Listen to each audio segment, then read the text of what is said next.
Nowadays, technology is an important tool around the world. People prefer to use new strategies to do banking transactions or share personal information in social networks. But are these strategies safe?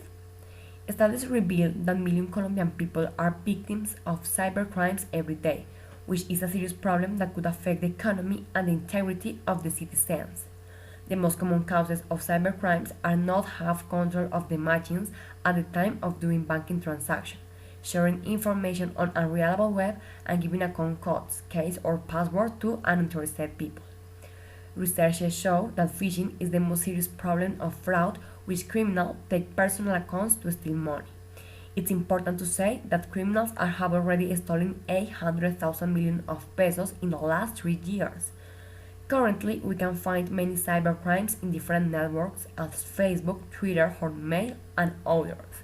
So Colombians should become aware of about this problem. We must take preventive measures, avoid sharing personal information with strange people, and check back accounts every day. Finally, we mustn't share our case and be careful with our credit cards, cell phones, or device when we keep information. Think that in the future we could be the victims of that kind of crimes. Thank you and good time.